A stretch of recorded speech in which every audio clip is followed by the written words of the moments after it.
All right, so by popular demand, this session is going to be in English, and this is mainly because, of course, we have people listening who doesn't speak Swedish, but also because all the videos are going to be posted online afterwards at wordpress.tv, and I find it's much nicer if more people can actually enjoy these sessions than just people who speak Swedish, because let's face it, we are in a minority in the world. So this session, I know it's 12 o'clock, it's noon, we're all really want to get some lunch, and by the smell upstairs, it's going to be a really nice lunch, but I hope you're going to stick with me for the next 40-ish minutes while we go through this, at least to me, really exciting topic. We're going to be talking about websites and pages and how we can make them into high-converting websites and pages and really how to make them successful, which is all about the business aspect of building websites. Because we can all sit there and code HTML, PHP, WordPress, any development environment, but we're going to be out of our jobs as developers or as business owners if we can actually not make websites that are efficient and effective for businesses and the end goals. So regardless of our preference for code or design or development experience, this is what it boils down to, because this is what a customer eventually buys from us. So who am I? My name is Eric Bernskild. I do a lot of things about the web. I am a web strategist, consultant, speaker, and entrepreneur, as well as an advisor at the incubator at the Frankfurt University. I'm from Sweden, Gothenburg. I'm based there, and I've been doing this for 11 years now. I run two companies. One is a consultancy, Bernskild Media, which deals in pretty much what we're going to be talking about today, the strategy aspect of building the web.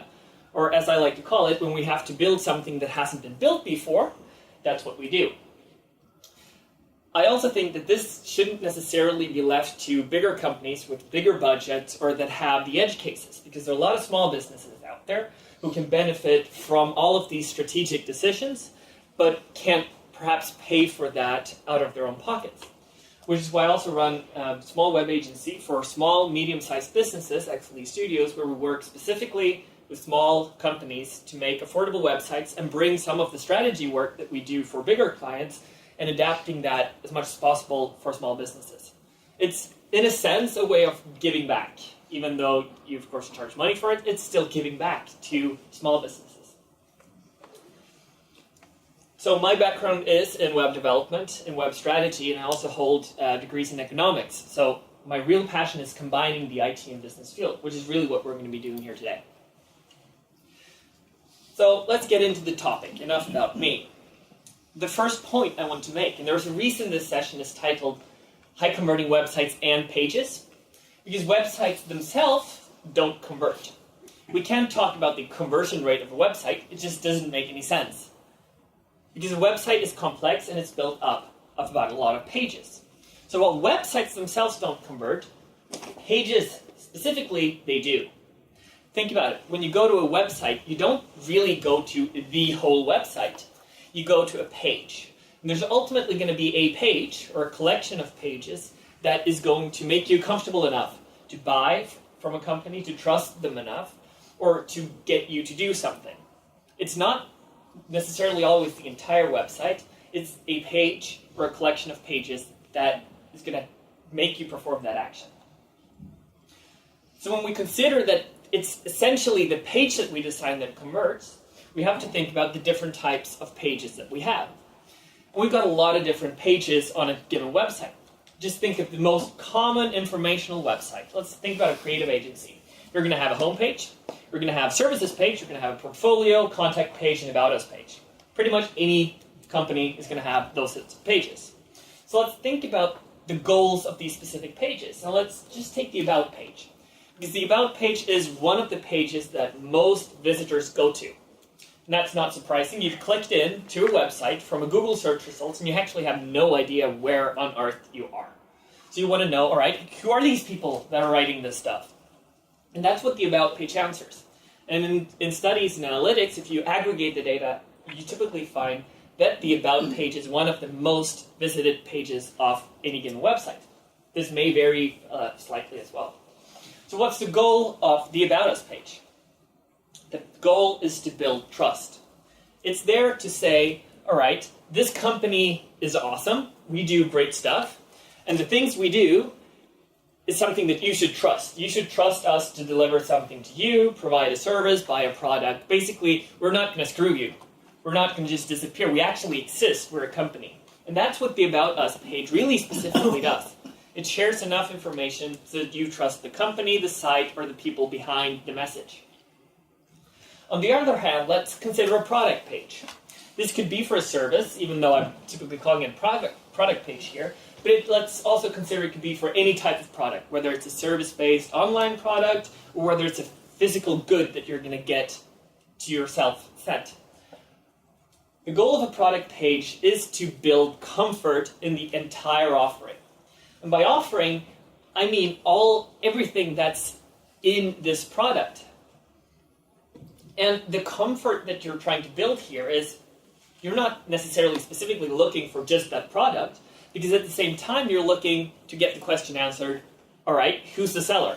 Who is the company? Why are they trying to sell this to me? Why should I buy this from them? These are all questions that you want to answer on a product page. Because let's think about it. People are going to come from Google. They're going to perhaps search for your product ABC, and they're going to click on a link in Google, and that's not going to say too much. And your goal here is to capture their interest and get them to trust you so that they're eventually going to buy your product. And actually, the product page has to instill that trust directly on one page. And that's a pretty big task and a pretty big undertaking to do. Now, another key realization is that none of us really sell products. What we sell are services and experiences. And this is a fairly new contribution to the field of economics and marketing, is that we really don't talk about products or goods. That is, I don't buy this presentation device here, the clicker, for its features. I buy it because it actually helps me move and talk and deliver my presentation. I don't buy it because it has 4 buttons. Let's consider the example of a car. This is one of my favorite examples of this. Now, even if car manufacturing companies haven't realized this yet, they're not selling a car. They're selling an experience. Why do you buy a car? Do you buy a car because it has this engine with that many horsepower, because it has these features, X, Y, Z, it has a radio, it has Bluetooth connection? Do you really value the specific technical details, or don't you really value what those technical details bring to you? I imagine even the most hardcore car enthusiast does not actually buy 50 extra horsepowers. The car enthusiast buys the feeling when you press the gas pedal and those 50 extra horsepowers are actually put to work. That feeling is what you actually are after. You're not after a number 50 extra horsepowers. So we're providing an experience. And for most people who are not car enthusiasts, you're probably buying a car because you need to get from point A to point B in a very comfortable way. And that's your use of a car. And that's what they're selling. They're selling the transportation. They're not actually selling the physical car, at least to the point of the consumer. And this is important to realize, and more businesses are realizing this, which is also why we're seeing more and more service offerings from all companies, whether it's car manufacturers or any other type of business. So essentially what we're doing here is trying to convince all of our visitors that the product that we're offering is perfect. Now, perfect may be exaggerating a bit, because we can actually satisfy ourselves by convincing the user that this product is the safest bet that they can have to solve their immediate needs. We only need to go for the best possible option right now that makes them feel as good as possible. Now, that's not an easy undertaking. So how on earth do you go about doing this? Well, the first thing we need to ask ourselves is, what does the visitor on our site want? And really what we're asking when we're phrasing this question, I would assume a lot of you are thinking, all right, my website sells this, or my website does that. So you're starting to infer a lot of things to your visitors. Like, my visitor is this old, or may like this, or may do that. But in fact, we can skip all that, and we can go right to the real fundamentals, which is what motivates us as human beings. Because this is really how far back we need to go in order to do something effectively and persuade someone to do something, which is what we're doing here. And a field that studies this is the field of behavioral economics. behavioral economics is a relatively new field in economics, which means it's probably been around for 30, 40 years, and it's considered new. And they have this shocking discovery that humans are not rational. We're basically doing a lot of irrational things, go figure, especially when it comes to money and decision-making. And they're putting together psychology with the traditional economics field, and wow, blimey, it's a success. So the key takeaway here, and I would advise you to read a little bit into this, because behavioral economics can teach you a lot of things, such as why do we structure our pages to always have 3 packages? Why do we always have 3 packages? There's really good reasons for that. And this is, amongst other things, that behavioral economics can share with you. And there are some great books. If you're interested, talk to me afterwards, and I'll share some great resources. So humans are what I'd like to call rationally irrational, and I've kind of stolen this and tweaked it from a great author, a great behavioral economist called Dan Ariely, who wrote a book called Predictably Irrational. He means, and what I'm also saying here, is that we're irrational to the point that we're almost being rational in our irrationality. So we really, we don't make decisions logically always, but we do that to such an extent that we can predict how we go about being irrational, which is actually pretty fascinating. And the way this plays into landing pages and what we're talking about today is that making decisions in itself is hard. Right? Does anyone here love making tough decisions? I didn't think so. I mean, even getting up in the morning and getting dressed can be a decision in itself. Should I wear this shirt? Or maybe that shirt's better. And you usually end up, in that case, you've got a lot of practice, and you know what's going to work for you, and the decision isn't life or death. The risk of failure is pretty low. And this is because humans are, we talk about loss aversion, which means losses scare us really much. We're really afraid of losing something. Even if we actually can't lose something, we're scared of the possibility that we perhaps might lose something. So, you've probably been to a restaurant before that has this huge menu. So you're starting with the main courses, and you have like pasta and pizza. You can order basically 40 different dishes, right? When you go to this type of restaurant, do you find it easy to choose something to eat or order? Most people would say no, because you sit there, well, that's good, and that, which is a tiny variation of the one before, that's also really good, and maybe that. And you pretty much end up ordering what someone else orders, which is pretty much decided that, oh, but I really like this, and then everyone goes with the same dish. Because that's tricky. You really don't want to be that guy who orders something completely different, because let's face it, with such a diverse menu, you could really order, whatever. So this is tricky. Consider, on the other hand, more upscale restaurants, and there's really no reason why only upscale restaurants need to have these short, to-the-point menus, where you might be choosing between 5 different main courses instead of 40. What we do here is instead of saying, all right, you need to choose from this myriad of options, you can just choose between some key options that makes it easy to make a decision. And this is what we're doing, and this is the takeaway here. What we're doing on any page to make it high converting is actually helping the user to make their decision. Because we need to realize they're looking for help. They're looking for us to provide a solution, and they actually have to make this decision, and they don't want to make that decision, and they find that decision hard to make. So what we're doing then is just make the user feel good. If the user likes what we're presenting to them, what we're selling, or what we're trying to achieve, if the user feel like, oh, I'm getting a happy feel when I view this page, then we're almost home. So this brings us really into the real thing about what a landing page needs to do, more specifically. And let's first just get the definition of a landing page right. And this is in the context of marketing. I would say, and you could argue the exact wording, but I would say a landing page is specifically targeting at capturing, converting a user for a specific action, where converting is buying the product, submitting a form, signing up for your service. It doesn't matter which of these scenarios, but they're taking a step into becoming a customer or a lead. And the key here is specific. A homepage on a website is not a landing page. It is in the analytical sense of the definition, which is basically a page where the user comes from another page. But in the marketing context, what we're looking at is a page that we specifically construct to serve one specific purpose, and only one. For example, sell the product A. Not present the company's products A, B, C and get the users to choose between them, but sell the product A. So what do we need to do step by step? First of all, we need to explain the offering. And again, realize the offering is more complete than just the technical details. Here we need to appeal to the user. We need to explain really what we're offering in detail. And what the user is going to do is it's going to match and consider, right, does the solution they're providing match our needs?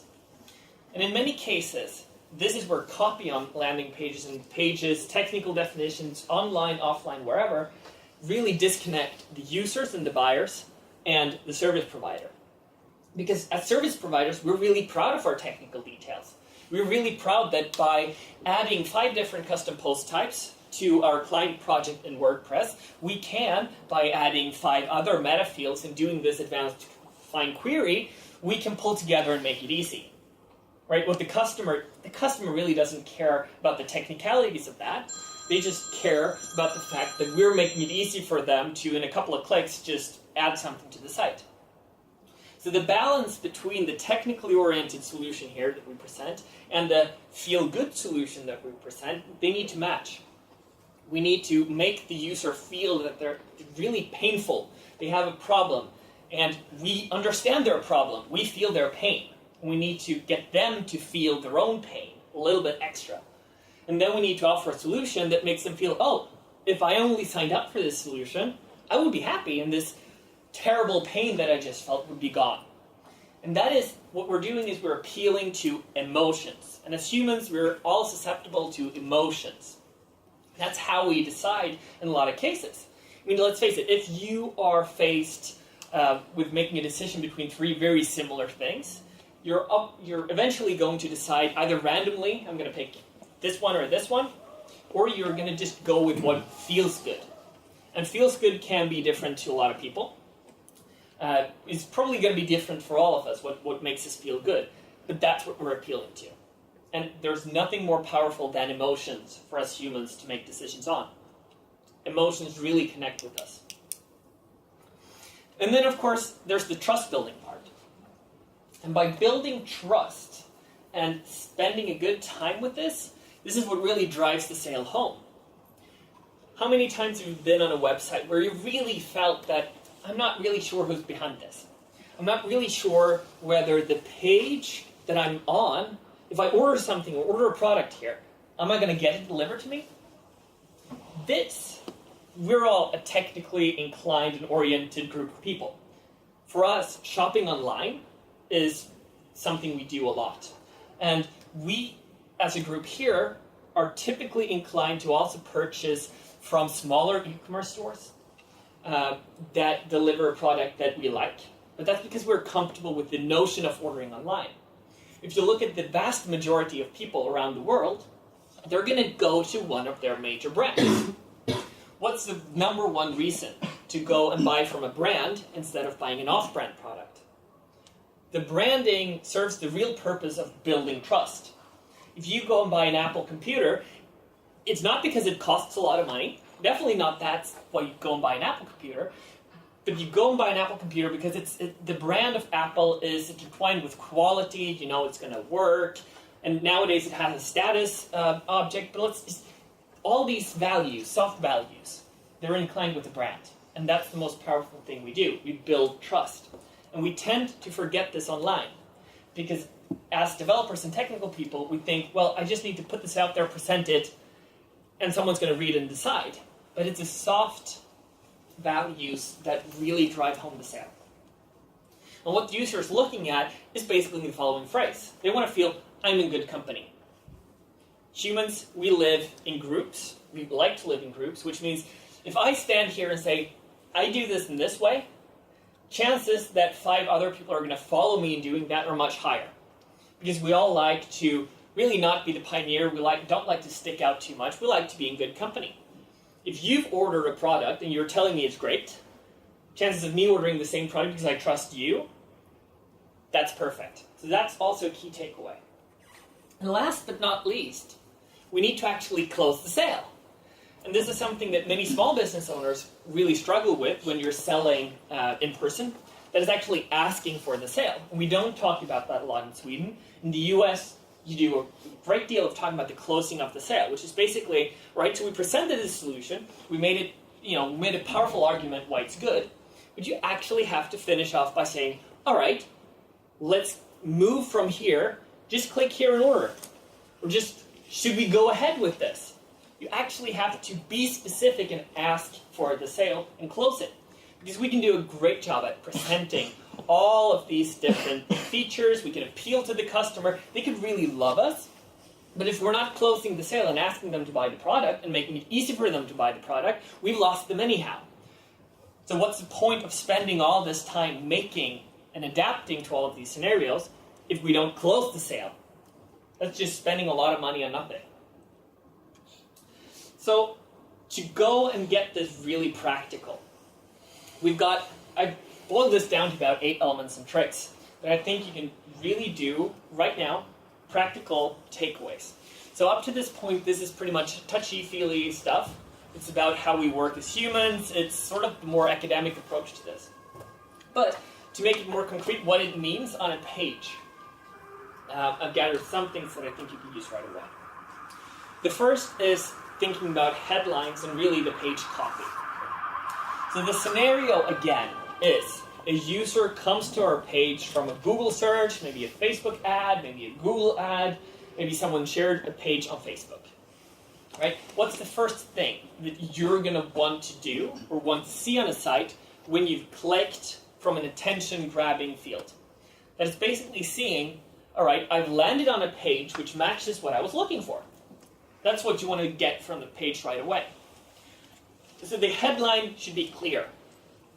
It should be clear and attention-grabbing.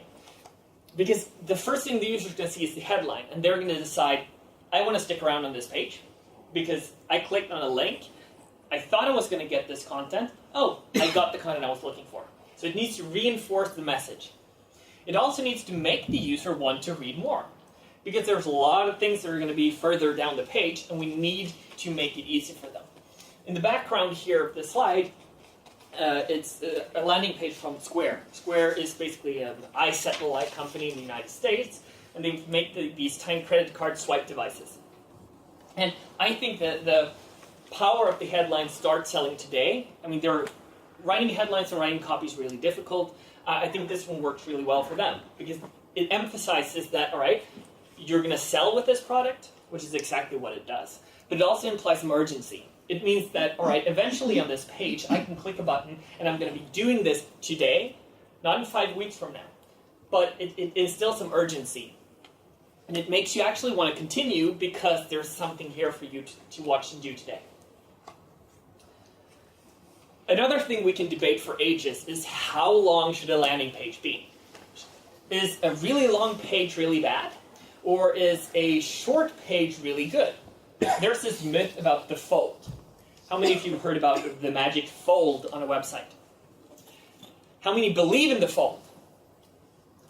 I'm going to call this out and say it is a myth, and all the user research suggests it is a myth. Users scroll. Sit and watch any user. Do they just sit on a website, look at the first part that's visible, and then navigate to something else? No. People prefer to scroll rather than click on a link and go somewhere else. So a long page necessarily isn't bad, and cramming everything you want above this mythical, magical fold that doesn't exist is just plain wrong. And this example, you would think this example contradicts me, but the next slide is going to really contradict the myth of the fold. So what we're saying here is this type of page, this sells a relatively inexpensive solution. This is a company called Convert that's done this A/B testing on their pages. And what they found is that when we're selling a product that requires little commitment, little risk for the user doesn't have to pay a lot of money. It's a relatively painless process. It's relatively easy for them, and it doesn't commit them to doing a lot. Then a short landing page works really well, because the user doesn't actually take too much convincing. On the other hand, if we're selling a complex product, we require a long landing page.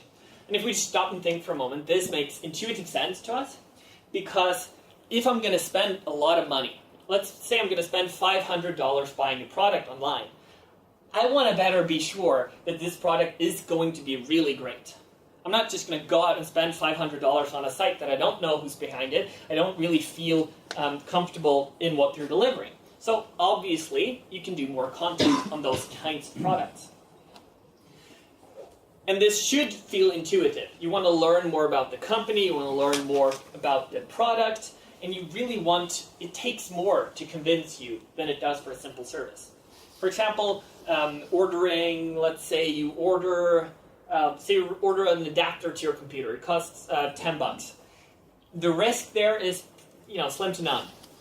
You hardly have any risk of just losing $10 US, 100 Swedish. While it would be a little bit of a blow, it wouldn't be the end of the world. Right? 10 times that amount of money, you're going to be really sure that what you're getting is a really good product. A make or break point of landing pages is the imagery and the design that you use. And using beautiful, high-quality imagery is going to set you apart. Don't go for the free stock photos that are, really cliche. Go for something unique. Hire a photographer, get some professional photos, do this properly. Because there is a difference. And it may not be the most clear difference, but remember, you're appealing to emotions. It's the design and the text and the way this page flows and is together built up. The way the images reinforce the text that we're appealing to. We don't need an image that really doesn't connect with the text before it. We need an image which really combines with the text and sends a stronger message. That's why we have the image. So do spend some money on professional photography. Some stock photos are excellent. Some are just horrible. But this is a make or break point. And this is where a customer is going to trust you a lot in just design decisions and by using beautiful imagery. You can see that at Apple, I think, is a great example of using beautiful imagery. And they always, in their keynotes, they're always talking about their gorgeous design and their beautiful imagery and how gorgeously crafted this thing is. And if you look at their keynotes and presentations and demo materials, you always see some beautiful photos from the most exotic places. And it's really well done. And even though none of us is going to take such great quality photos, just display as a demo, it still makes us feel good, because somewhere in us we think that, all right, I could do that. I need something that makes my photos look that good. So it's easy to fool a human being, and unfortunately we're fooled every day. And one of the final things is also a clear value proposition.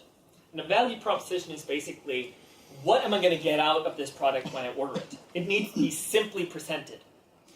Because we have a long page, let's say we have a long page, it still needs to reinforce the primary value of the product, or the primary couple of values of the product.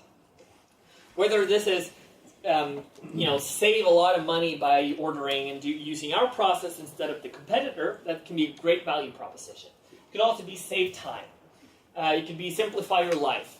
Probably a lot more specific than these cliches, but these are things that we really can pick up on and make us remember why we're actually on this page. So that needs to be clear, concise, and stay with the entire page when we construct it. Now, I said we wanted to be in good company, and I hold that definitely. And this is a dear point of mine, is real testimonials. I think a lot of companies think that, oh, I can just fabricate some testimonials, and truth is, we all know a fake testimonial when we read it. These carefully constructed pieces of text that just doesn't feel real. A real customer and a marketing copywriter is going to write some completely different texts, even though they're appearing to be from a customer. So gather real content from your customers. It doesn't matter if it's not professionally written. That's what you're going for. You're going for real, genuine words of appreciation.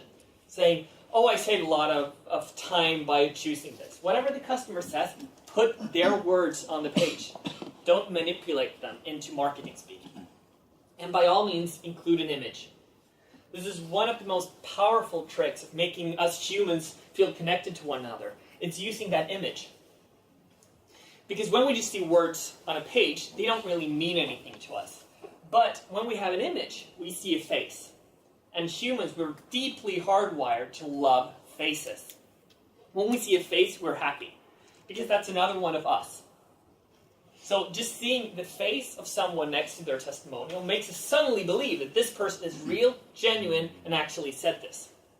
So having images next to your testimonials and references are going to make any testimonial much, much, much more effective. I guarantee it. Another thing that's primarily not design and explanation oriented is videos. Videos are great for building trust. By including a video on your page, what you do is you have the ability to present your company in such a way that the user feels you exist and that you're real. Imagine if you as the founder or if you present your employees in a video about a page. That means the visitor that's watching is not just getting a great overview of what your page is about, they're also getting a great overview of your company. And remember, one of the biggest fears that we have online is that we're going to go onto a website that's going to trick us into buying something, and the company's not going to exist, the website's a scam, and we're going to lose our money.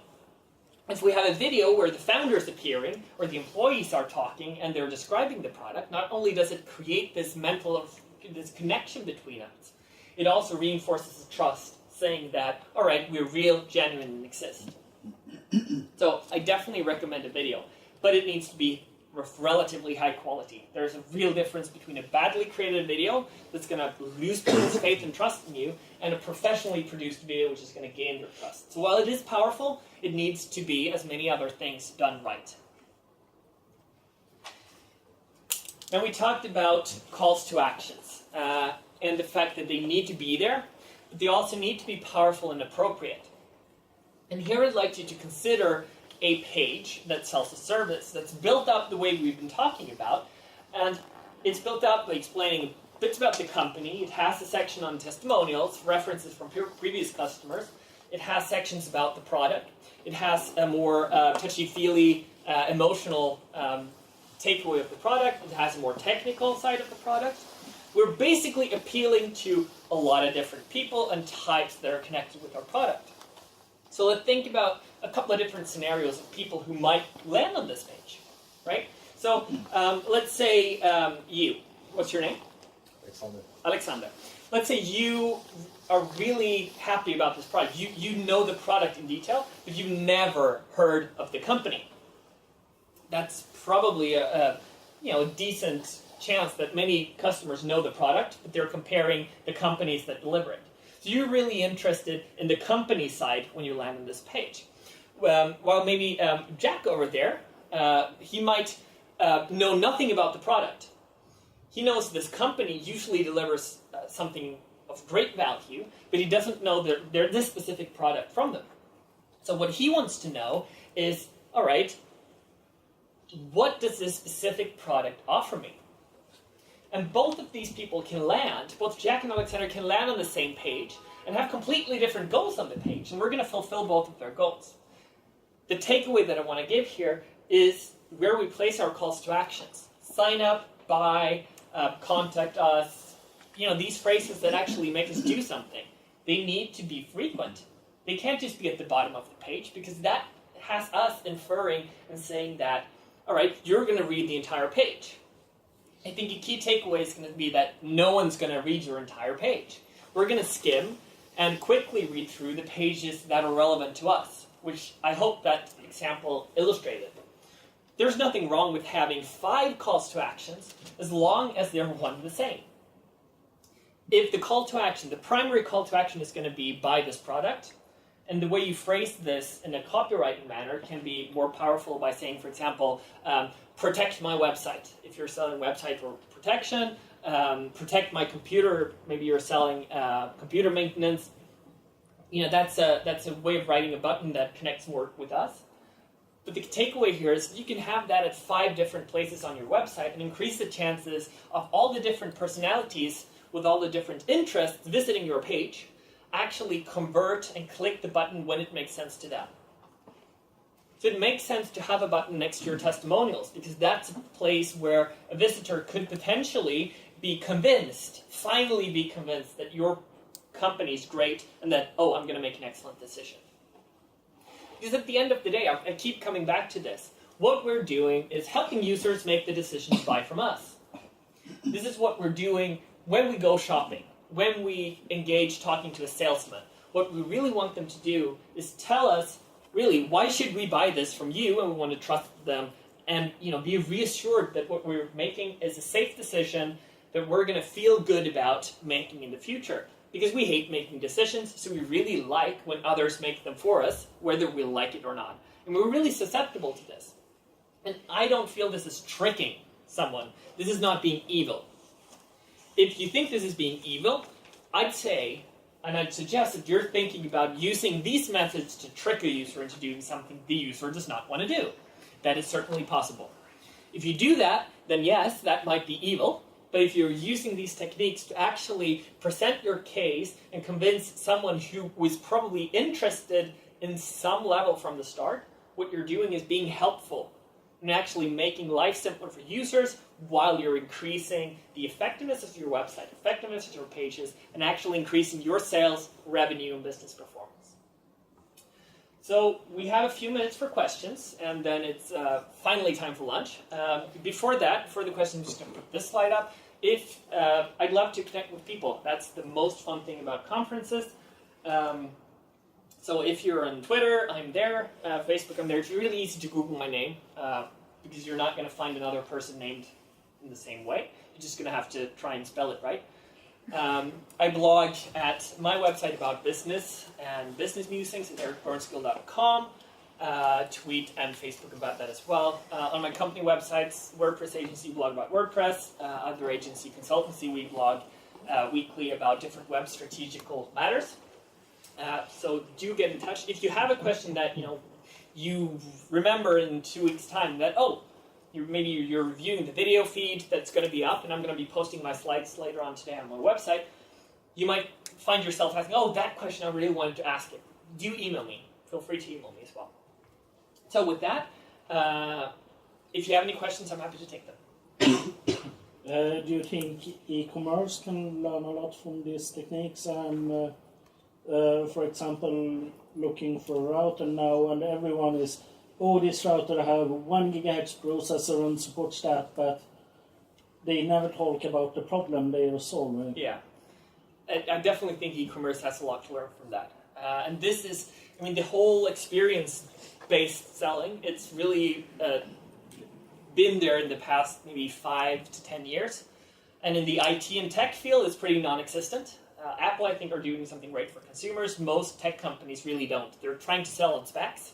And it's such a tiny group of people that can evaluate the specific technical specifications of a product and translate that into, the end goal, which is basically, if you buy a router with a, 100, gigabit connection, what you're actually buying is fast and high speed. So yes, I think they have a lot to learn from that. And what we're doing here is not just, we're also learning from marketing. Because traditional marketing, I know this is a horrible thing to say, like print advertising, that most people working digital and with web hate with a passion. The marketing field, which has been around for a really long time, now have a lot to add to the web. In the sense that we've been doing selling for a long time, just not online. So a lot of the things we talk about there can actually be applied to the web successfully. So definitely. Yeah. Just want to make a comment. You're mentioning this experience dimension of it, and I want to mention Joseph Pine about him. He wrote a book in 1999 called The Experience Economy, and actually he in that book he, let's say, defines the concept in a way, but it has been existing for, let's say, centuries or ages. Yeah. And I think that, as you say, a lot of businesses out there, they don't think experience at all. They think, as you say, products. And if you can add on the experience level on your products and services, you actually can add more value you're Yeah. what you're selling as well. So, as you say, Apple is very much into experience economy, and many other big brands as well. They see the value They're of starting this. to catch up. Yeah. I don't think it's a fallacy of knowing your product really well. Because what you spend doing is you're spending your time worrying about the technical details. So you're going to be really proud of the technical details, and you really do want to present them because they're the things that are going to be better than your competitors. I think that's the fallacy. You're so proud of that you forget that the end result is maybe not. You're actually, the customers don't know your products that well, and there's a disconnect there. I think that's the fallacy and the problem that most people face when they write promotional content. Do you have any examples of case studies or examples for A/B tests on selling on specs versus benefits on actual websites and what the numbers are? There's a huge body of research done on this, both both on and offline. There's so many resources online. Just Googling even the topic of this talk, like high converting landing pages, you're going to find some posts talking about with more of these metrics and more of the A/B testing and driving really through that. Blogs like HubSpot and Unbounce are going to present specifically online cases of this really well. And I forget his name at the moment. There's a guy who's written a really, really in-depth long post with a lot of these A/B testing results and analytical results into phrasing different type of content, headlines in a specific way. I'll try and include the links to a couple of resources when I upload my slides in my post. Where do you stand on SEO text versus copy headlines? And yeah, It's a good question. I'm going to make myself really, really, really unpopular with the SEO crowd, and I usually do, because I usually think they're so far off and wrong in many cases. So in a way, Google is easy to trick, but in a way what Google is doing is they're trying to serve a page that appeals to a user the most. So I still think that's a great starting point. I think it's possible to combine, largely. It is possible to write text that does have keywords, but still is easy for a user to read. maybe if you use headlines with the copy and then inline text with Exactly. body text. I think in most cases now there are some really extreme keywords that are really high competitive, which are high competitive because they're using shady-ish practices, where you're going to be hard pressed to actually do something good to get on top. But for most keywords, they're not that incredibly difficult to rank pretty highly on. And in that case, I'm convinced that you can actually combine it. You can make text that include keywords and makes Google happy, because still, let's face it, Google is pretty dumb when it comes to ranking pages. You can get really high with just the simple techniques. But that when a user reads, still appeals to them.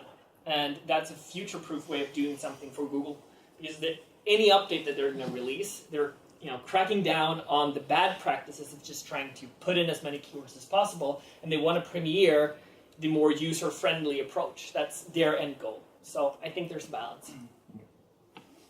So first of all, really great talk. Really like it. I have a question about the About Us pages. Mm-hmm. You said they're used to build trust. I really agree. I have probably a pet peeve of mine. When I go, for example, to an About page of a application or a software as a service, most of the time I really want to know who is behind the application. Yeah. And I find really often like the product features, which is not what I'm asking. Mm-hmm. But at the end of the day, I think if I have to buy that application or that memberships, monthly subscription or whatever, I really don't care about who's behind the product. I really don't care about if that person is, I don't know, really popular in the WordPress industry or, I don't know, in the iPhone building application industry. So I wanted to ask you, what's, in your opinion, the anatomy of the perfect converting About Us page? Probably a question that is too big. Well, I think I think it's a really good question. I think it has a little bit of both. Mm-hmm. I think even though we might think that, well, I'm buying the solution, you're also buying the premise of, what helps you make the decision is that you trust someone that's behind it. So I think you're more susceptible to actually, seeing something about the people behind it. But whether that's just a big photo of all the employees in a company, that's also going to build a bit of trust. Going overboard with presenting, the people behind it and nothing else, I think is also wrong. Combining just presenting the product on the about page, as you say, it's completely nuts. It's not what you expect. But doing a little bit of both, I think, would be the key. That's at the moment, things change. At the moment, this is my personal perfect About Us page. Yeah. It sells, the team sells the company, it builds trust about that, but it also highlights the fact that you're selling something, and it highlights the way your expertise actually helped brought this product to life. I think that is a good, successful way, and it also intertwines the different pages, linking the About page, making it in context with what you're selling. How important is the connection between, if you have an e-commerce site, for example, with several hundred products, how important is the connection with the specific product, if it's on the product page from testimonials, if you have like global, where people endorsing the company or the specific products, how important is that connection? I believe firmly that if a testimonial is placed in connection with the product, that's much more powerful than if you're asking a user to go to a testimonials page to just boast the company in general. Because I think testimonials should be placed at the point where they're most effective, which is, I'm considering buying this product, right? And if you're on a product page, you're pretty close to buying the product. What the testimonial is then going to do is drive that home. It's going to say, oh, someone else was happy. All right, that obstacle's gone. So whatever you link in and add in at the specific point where a user could potentially doubt you, that's going to increase your chances of success. So I think you can do both. You can obviously have a page and sections that lift testimonials generally, but if you can also employ testimonials on a, really where the user is potentially doubting you, such as on the product page, saying something about a product, I think that's really going to be even more effective. All right. Again, if anyone thinks of any questions, I'm here all day. Thank you for listening, tuning in, and let's go grab some lunch.